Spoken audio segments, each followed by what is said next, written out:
Herkese merhabalar. Yine yeni bir geri dönüşüm videosuyla karşınızdayız. Gördüğünüz gibi malzemelerimiz burada. Bir şamdan yapacağız. Bunun için böyle çay tabaklarım vardı benim eski, üstleri kırılmış. 4 tane çay tabağım var. Bu malum şişeleri hepiniz bilirsiniz. Marketteki gazozlardan çıkan şişelerimiz. Üzerine koyacağımız mumumuz var. Boyamak için tabii ki de gold sprey boyamız var. Ve yapıştırmak için yapıştırıcımız ve sprey yapıştırıcımız var. Şimdi başlayacağız arkadaşlar. Evet. Çay tabağımızı böyle ters çeviriyoruz. Şişemizi üstüne yapacağız. Yapacağımız şekil bu olacak.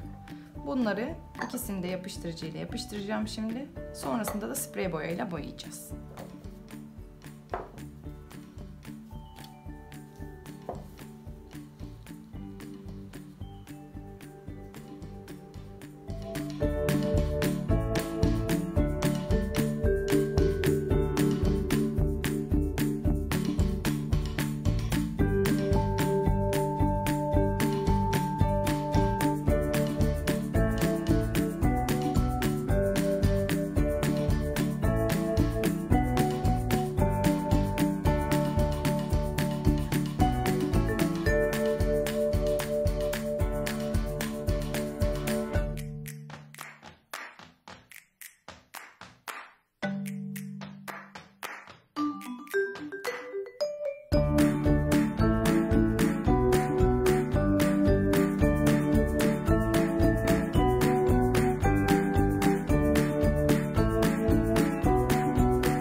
İkinci şamdanımızı yapıyoruz.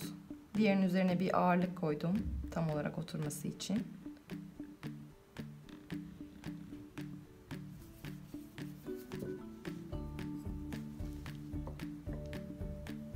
Biraz çöktürüyorum.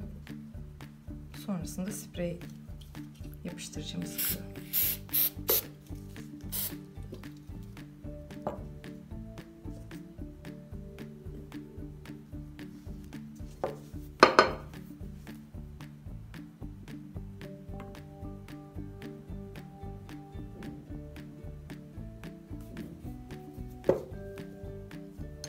Ortalıyorum tam. Yapıştırıyorum.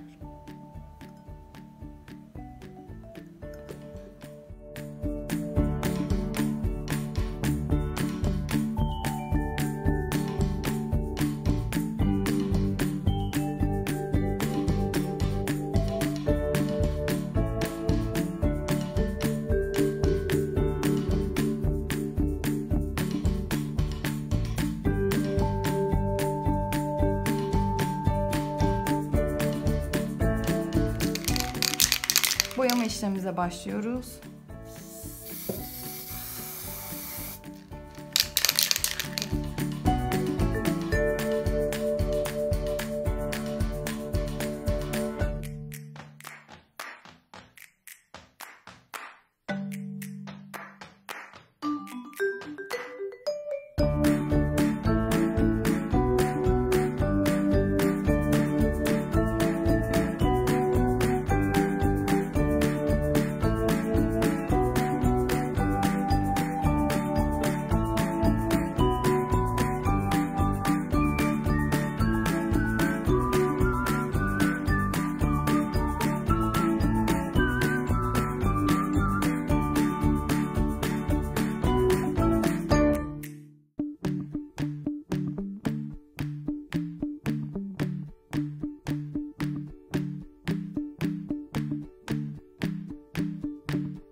Evet arkadaşlar, gördüğünüz gibi şamdanlarımızı boyadık.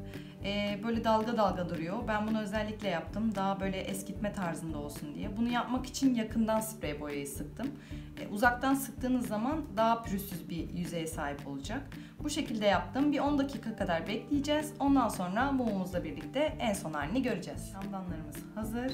Mumlarımız burada. Mumları benim mumlarım beyaz değildi. Beyaza boyadım. Siz daha farklı bir renk de kullanabilirsiniz. Siyah da boyayabilirsiniz. Böyle beyaz boyayla boyadım. Şimdi üzerine koyacağız ve işlemimiz bitmiş olacak.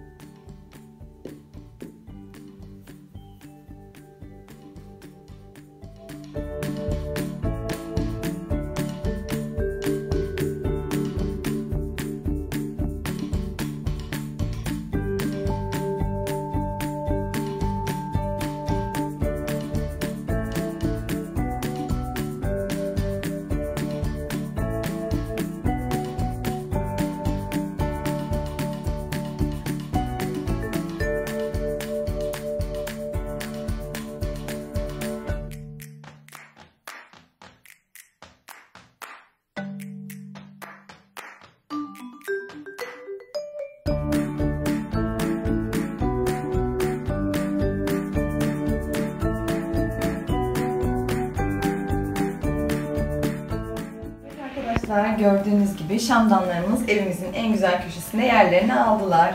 Böyle videolarımızın devam etmesini istiyorsanız kanalımıza abone olmayı, yorum yapmayı, beğenmeyi unutmayın. Hoşça kalın.